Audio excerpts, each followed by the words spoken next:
The night of March 8, 2014 began like countless others, with passengers boarding Malaysia Airlines Flight MH370 at Kuala Lumpur International Airport.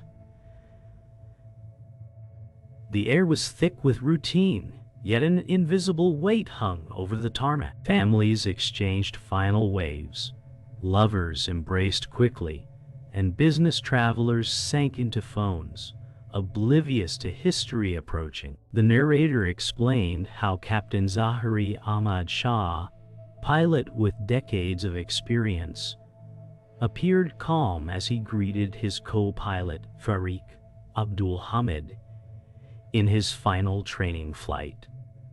Sarah, the voice of reason in later chapters, said quietly, "Strange how ordinary nights can hide extraordinary endings." David, the seeker of truth, replied in his mind, "This story begins here, but it will not end on this runway." Engines roared, wheels rolled, and the Boeing 777 cut through humid air. Few aboard knew they were stepping into one of the world's greatest mysteries. The narrator revealed, within hours, the world would be searching for answers lost in darkness. The narrator spoke of how, once airborne, the Boeing 777 cut through a quiet night sky. Inside the cabin, passengers settled into routines, unaware that each second brought them closer to an unsolved riddle. David sat rigid, eyes fixed on clouds beyond the glass, his thoughts consumed by patterns, numbers, and unexplained disappearances. Sarah leaned back in her seat, muttering softly, "Flying always feels like surrendering control." Zahari's voice broke through the intercom, calm and reassuring. "Ladies and gentlemen, this is your captain. Sit back, relax, and enjoy your flight." The steady hum of engines lulled many to sleep. Yet beneath the comfort, the narrator revealed, invisible currents of fate moved in silence, setting in motion events that would puzzle the world for years. The night seemed ordinary, but shadows waited beyond radar, beyond reach, beyond understanding. The narrator described how communication with air traffic control was routine at first. "Good night, Malaysian 370, Zahari's calm voice transmitted as the plane crossed into Vietnamese airspace. It should have been a simple handoff, but silence followed. Control waited, repeated, then paused. Nothing came back. In the cabin, David felt a strange unease ripple through him, as if the air itself thickened. Sarah whispered to herself, "Why does it feel colder all of a sudden?" The narrator explained that at this precise moment, the jet vanished from civilian radar. A gap opened between what was known and what was feared. In the control tower, operators leaned forward, puzzled by sudden absence.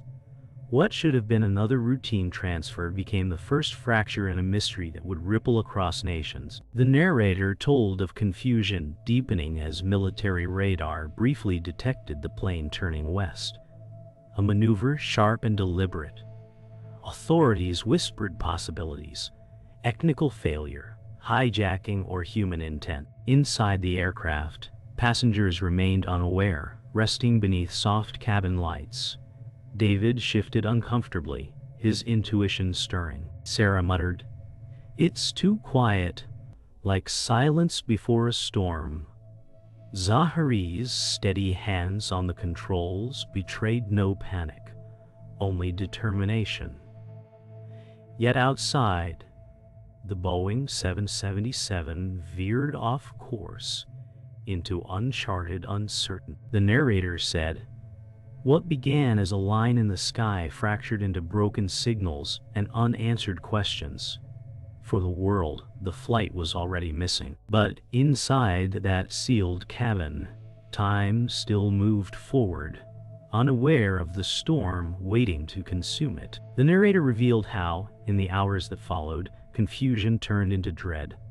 Families waiting in Beijing refreshed phones, watched arrival boards, and grew restless as time passed. David imagined them unknowingly staring at screens, longing for names that would never appear. Sarah whispered, Somewhere, someone is already waiting for a call that won't come.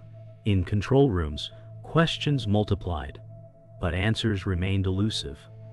The night air grew heavier with every unanswered transmission. The narrator concluded, Flight MH370 had crossed a boundary between known and unknown. From this point forward, it belonged to mystery, not routine. What had begun as a normal journey now slipped silently into history, leaving behind fragments, theories, and the first pulse of worldwide obsession. The narrator explained that dawn rose over Kuala Lumpur, with silence broken by urgent phone calls and unanswered messages. David paced his small apartment, mind heavy with fragments of last night's reports. This is no ordinary disappearance, he muttered, staring at scattered notes pinned to his wall. His obsession with hidden truths burned stronger with every unanswered question. Sarah phoned him, her voice steady yet uneasy. She said, "You can't just dive into this, David. It's too big, too dangerous," he replied. "The world is already searching, but they won't see what I see." News anchors flashed across screens, announcing that flight MH370 had officially vanished from civilian radar. Governments issued statements, but none provided clarity.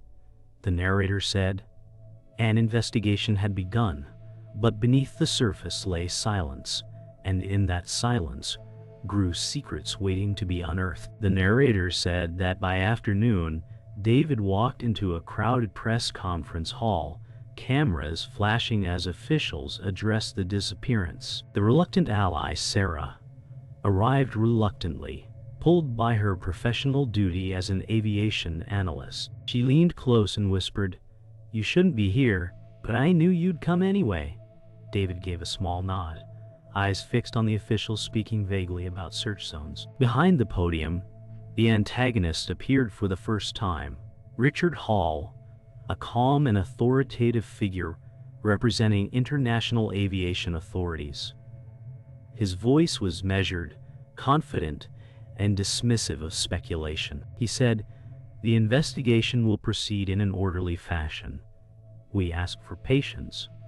The narrator explained how truth seekers like David heard promises, but what echoed instead was evasion. For David, Richard's calm words masked an intention far more dangerous. The narrator described how the world's response escalated quickly. Satellite images were released, showing faint traces of possible debris scattered across the ocean. Newsrooms buzzed with theories while online forums exploded with speculation. David sat in a dimly lit cafe, scrolling through endless reports, scribbling notes furiously. Sarah sat opposite, sipping tea, shaking her head. She said, "You can't believe every shadow and rumor," David replied. "But every shadow points to something they don't want us to see." Outside, rain tapped against the cafe window, reflecting flickers of neon signs. The narrator told how governments across Asia mobilized ships and aircraft, yet conflicting data left the trail fractured. For every lead, new contradictions surfaced. What began as a search was turning into a puzzle of silence, fragments, and whispers carried across nations. The narrator revealed that behind official reports, the antagonist, Richard Hall, met with quiet urgency in private halls of power. He assured officials that public details must remain limited to avoid panic. Truth must be managed, he told colleagues in measured tone. Meanwhile, David and Sarah followed trails into the archives of aviation data. She argued, "You're pushing into walls they built to keep us out." David answered, "Walls exist to be broken." Late-night documents hinted at deliberate course changes, military radar gaps, and concealed truths. The narrator explained that while the public believed in transparent investigations, the shadow of secrecy grew larger. Richard's calm demeanor cloaked determination to bury details too volatile for light. The clash of discovery and concealment had only just begun, with David and Sarah unknowingly pulling closer to its center. The narrator said that tension mounted as media outlets grew restless. Families demanded answers, while search crews reported conflicting signals. David's obsession deepened, his wall now filled with strings of maps, timelines, and photographs. Sarah confronted him, voice sharp yet pleading. She said, "You're losing yourself in this. It's not just a mystery, it's a void." He stared at her, jaw tight, replying, "If I don't chase the truth, no one will." News flickered on TV screens showing footage of ships scouring the ocean, waves crashing against their hulls. Richard Hall's voice continued echoing, calling for patience, asking for silence. The narrator explained how between unanswered transmissions and families' cries, the world began to fracture into those who sought truth and those determined to suppress it. The investigation had begun, but so had the war between secrecy and discovery. The narrator observed that David traced arcs across a map, linking radar gaps to silent corridors over the sea. Sarah watched the red threads and shook her head. She said, "Patterns can also be traps," he answered. "Traps still show where someone wants us to walk." An email pinged with a cryptic line from an unlisted sender. It read, "Southwest turn confirmed. Seek shadows beyond Malacca." Sarah said, "Someone is playing you." David replied, "Or warning us before the door closes." Outside, rain crawled down the window like slow more. The narrator explained that this new note did not offer answers. It offered direction wrapped in doubt. David circled a point on the chart and whispered, "If this is a trail, it is cold and careful." Sarah said, "Then we move quietly, or we do not move at all." The narrator said that the cafe felt older than the storm, its wood dark with years of secrets. A man slid into the booth without introductions and set down a sealed envelope. He said, "Call me Kaito, and do not use my name again." David kept his eyes level. He said, "Then speak quickly." The man whispered. Military eyes saw a turn, then a climb, then silence. Sarah leaned in and said, "Prove it," Kaito replied. "Open the envelope after I leave, and forget this place." The door chimed and the chair swung back slowly, the cushion breathing out a tired sigh. The narrator explained that trust did not enter the room, only leverage. David said, "We have a direction, not a destination." Sarah answered, "We have a ghost who prefers the dark." The narrator revealed that the envelope held radar timestamps and a fragment of a satellite handshake. Sarah tapped the margin and said, "This sequence implies a turn that breaks the official arc." David murmured, then someone drew the arc for the public. He marked a rough corridor cutting west before bending south. He said, "If fuel matched this path, endurance narrows the graveyard." Sarah replied, "Or widens the lie." The narrator noted that contradictions bred like weather, each cloud feeding the next storm. David said, "We need an analyst who owes no one." A soft voice from the doorway answered, "You already have one." Elena stepped inside with a quiet smile that suggested certainty. The narrator explained that Elena spoke like a compass, steady and sure. She said, "The pings suggest power cycling, not failure." David asked, "Manipulation or survival?" Elena replied, "Either masks intent." Sarah watched carefully and said, "What do you want from this?" Elena smiled and said, "To be useful." She aligned the logs with wind data and drew a slimmer band over cold water. The narrator observed how certainty can arrive dressed as help. "Dull," David said, "You just cut 1,000 miles into a narrow throat." Elena answered, "Throats are made for choke points." Sarah said, "And for lies that passes breath."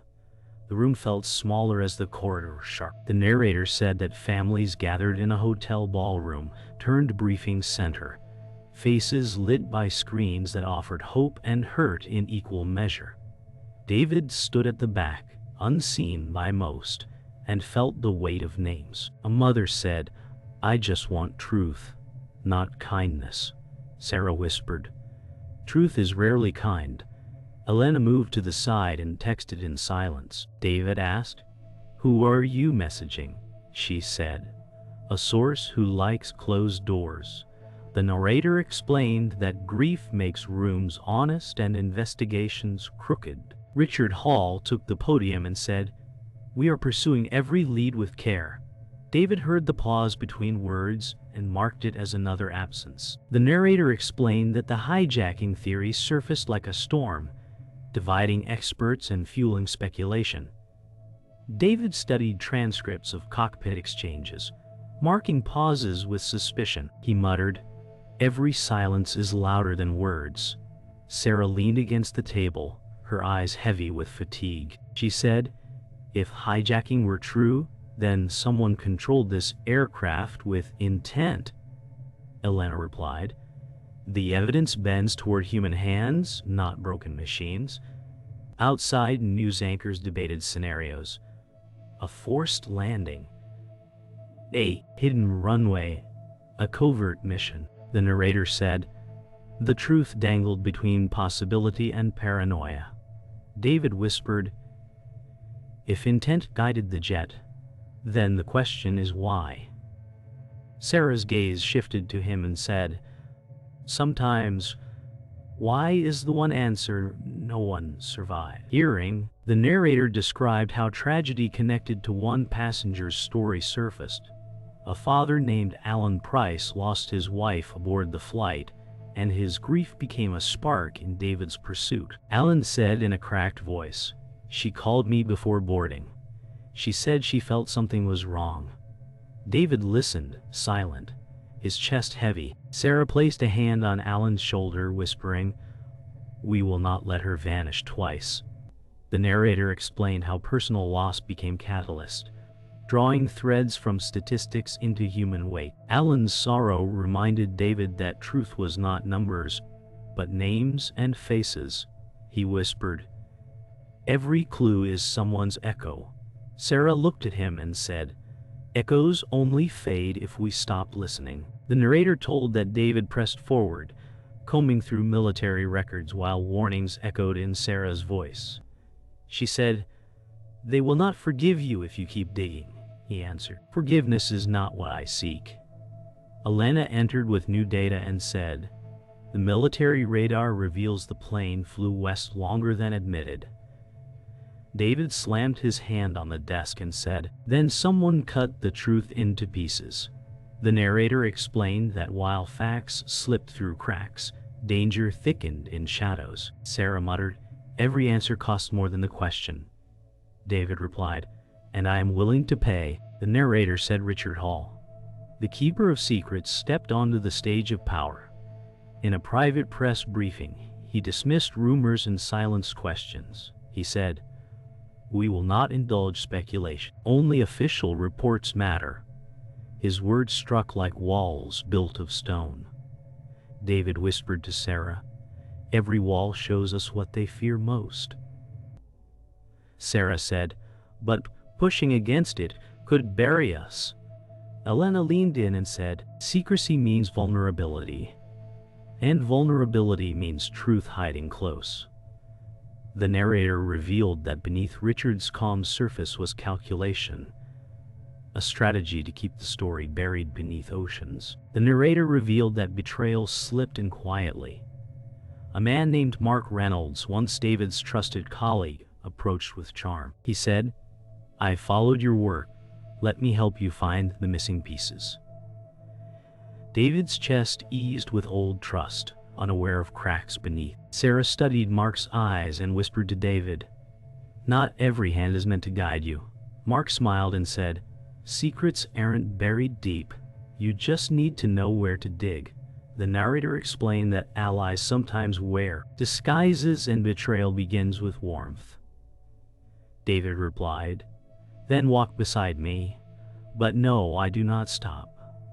Sarah's unease lingered like a storm cloud. The seeds of deception were sown. The narrator said the theories began to collapse under their own weight. Reports contradicted one another, timelines bent and broke, and officials argued on live broadcasts. David muttered, "Truth is not missing, it is hidden." Sarah rubbed her forehead and said, "But chasing every false lead will bury us before answers ever come." Elena studied new documents with calm precision, remarking, "Discrepancies always reveal the hand that wrote them."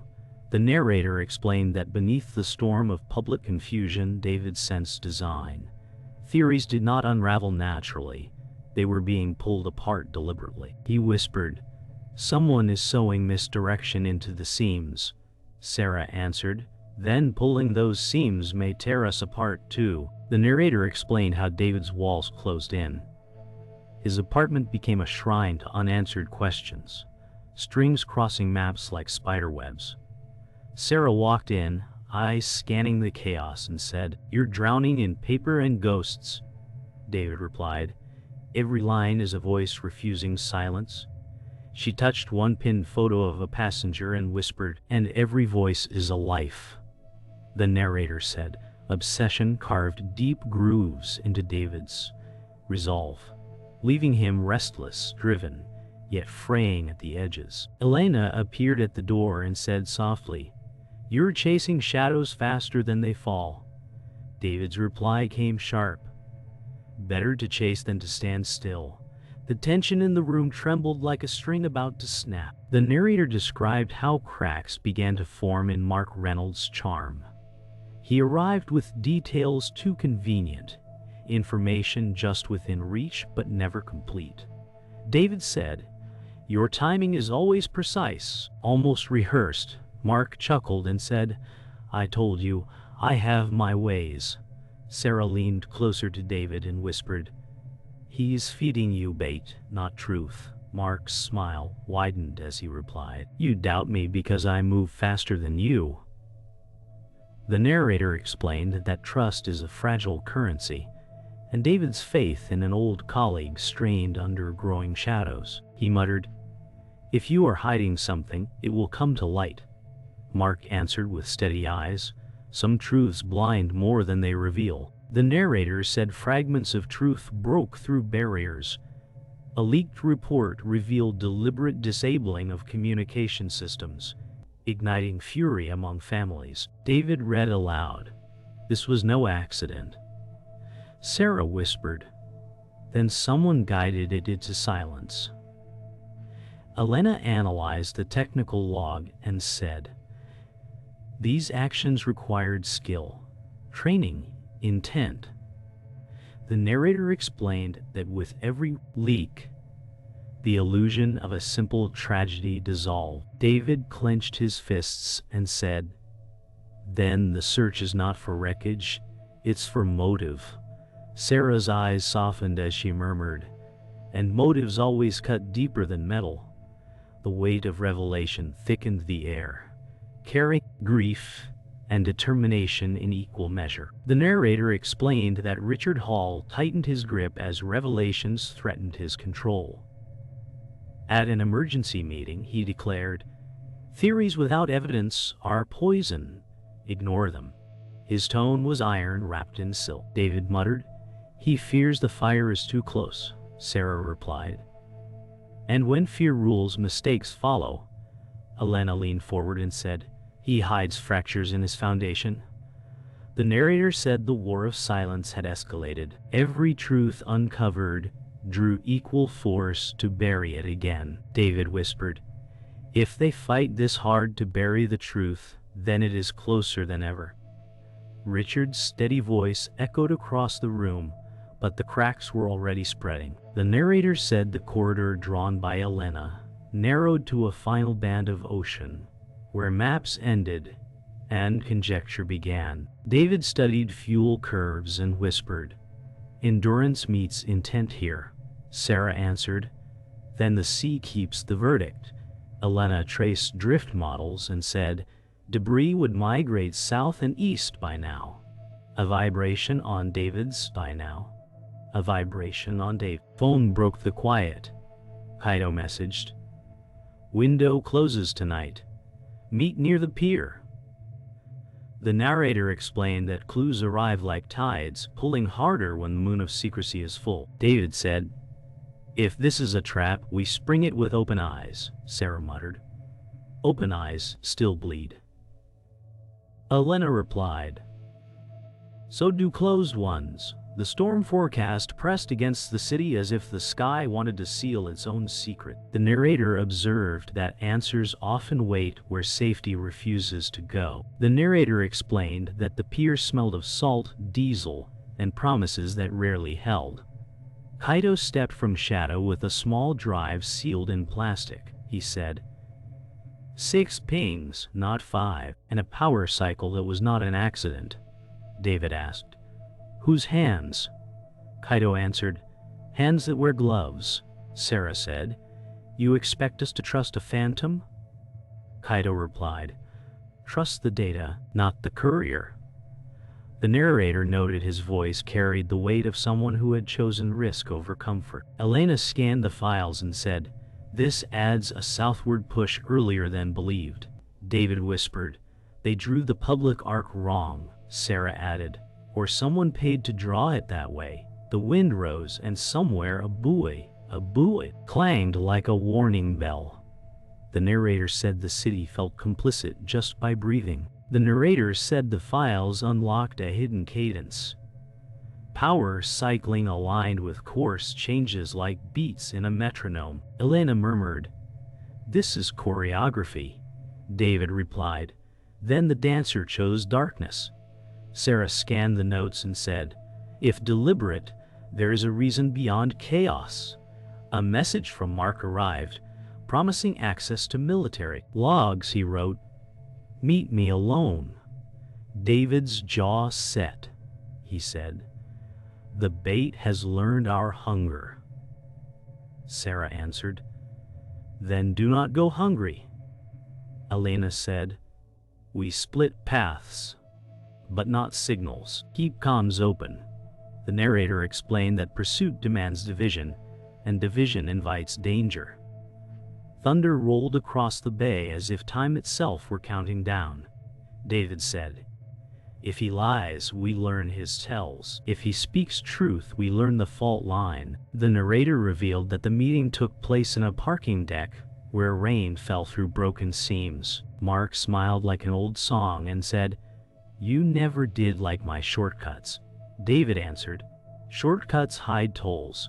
Mark handed a folder. He said, The turn west was longer, and 2 airfields went dark for 10 minutes. David asked, Coordination or coincidence? Mark replied, The world runs on coincidences when it needs to. The narrator explained that charm can cloak a blade. Sarah's voice came through David's earpiece. You are not alone. Remember that. Mark stepped closer and said, Walk away from this and you'll live longer. David replied, Living longer is not the point. The building groaned under the storm as if concrete shared the burden of choice. The narrator said that confrontation arrived where investigations end and reckoning begins. Richard Hall entered a secured conference room with guards and a temper like polished glass. He said, You are trespassing in matters of state. David answered, Truth is not state property. Sarah added, Neither is grief. Elena placed the aligned pings on the table and said, Your public arc omits a turn. Richard's jaw tightened. He replied, You mistake prudence for deceit. The narrator explained that power resents the light most when it has trained its eyes on darkness. David said, Tell us who ordered the silence. Richard looked past them and said, The ocean buries what men cannot. Thunder shook the windows as if the sky were stamping a seal. The narrator observed that revelation is rarely a sunrise. It is a fuse. The narrator said the storm faded, but the silence it left was heavier than thunder. David walked along the pier at dawn, the sea gray and restless. Sarah joined him, coat pulled tight, saying, We have pieces but not the whole, he answered. Pieces are all truth ever is.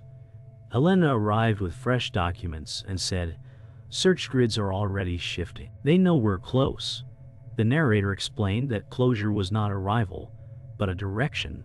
a narrowing horizon. David whispered, "If the ocean holds the last page, we will read it in fragments."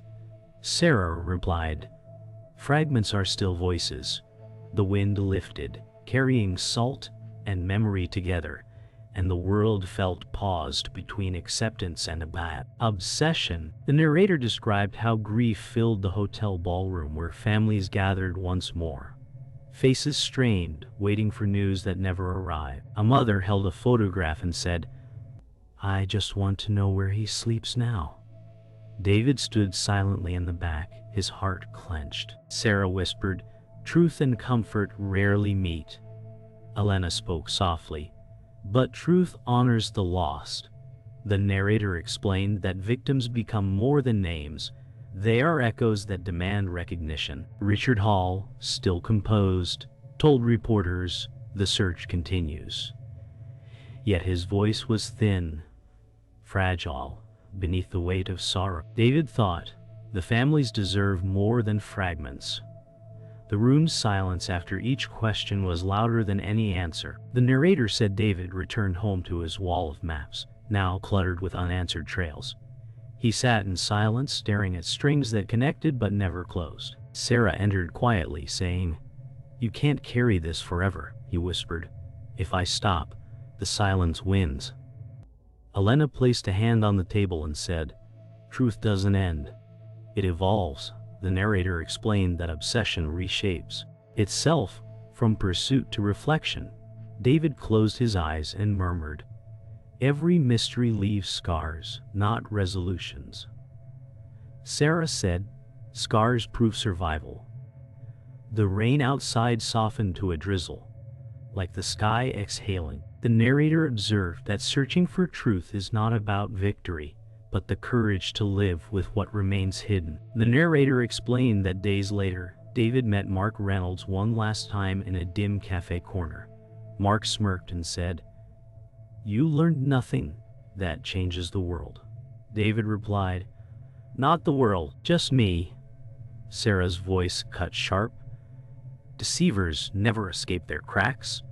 Mark leaned back and said, "Cracks still hold walls together?" Elena said quietly, "Until the wall collapses." The narrator revealed betrayal loses its sting when exposed. It becomes warning, not wound. David whispered, "You showed me trust is fragile, but truth survives it." Mark's smile faded as silence sealed the room. The narrator said sometimes endings are not confrontations. They are acknowledgments of what cannot follow forward. The narrator said the story closed not with answers, but with echoes. David walked along the shoreline at dusk, waves rolling in like unanswered questions. Sarah said softly, "The mystery is not solved, but it is heard," Elena replied, "and being heard is a kind of justice."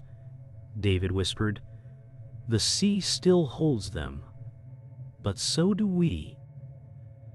The narrator explained that truth is not a single moment, but a thread woven into time. Families mourned, officials moved on, and yet the mystery endured, carved into the world's memory. The horizon burned orange as the sun dipped, a reminder that endings are never endings, only transformations. The narrator concluded, Flight MH370 did not vanish into nothing. It lives in every searcher, every silence, every echo that refuses to die.